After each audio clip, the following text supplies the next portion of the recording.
Double shot gun skin இல்லாதவங்களுக்கு தான் அந்த வீடியோ. அதாவது ஜஸ்ட் ஒரு ஃபைல் இருக்குது, அந்த ஃபைலை காப்பி பண்ணி பேஸ்ட் பண்ணணும், வேறு ஒன்றும் இல்லை. இசைட்டச் ஒரு ஆப் ஒன்று உண்டு, அதை போய் ப்ளே ஸ்டோரில் ஓடி போய் இன்ஸ்டால் பண்ணிக்கோங்க.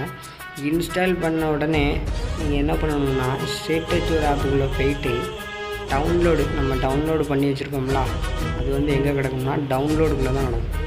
டவுன்லோடில் போய் நீங்கள் பார்த்தீங்கன்னா அது இருக்கும். டவுன்லோடுக்குள்ளே போனோம்னா ஃப்ரீ ஃபயர் மேக்ஸ்க்குரியது அதில் இருக்கும். அதை கிளிக் பண்ணி எக்ஸ்ட்ராக்ட் கியர் கொடுத்துக்கோங்க. அப்புறம் மேலே ஒரு ஃபோல்டர் உருவாகும், அதை காப்பி பண்ணி இல்லைனா பேஸ்ட் பண்ணி இல்லை டிவைஸ் மெமரிக்குள்ளே போய் ஆண்ட்ராய்டு டேட்டா இதில் போய் பேஸ்ட் பண்ணிடுங்க. இதேமாதிரி வீடியோவை நீங்கள் பார்க்கணும்னா சப்ஸ்கிரைப் மறக்காமல் இதேமாதிரி வீடியோ போடுறதுக்கு எனக்கு மோட்டிவாக இருக்கும். தேங்க்யூ ஃபார் வாட்சிங்.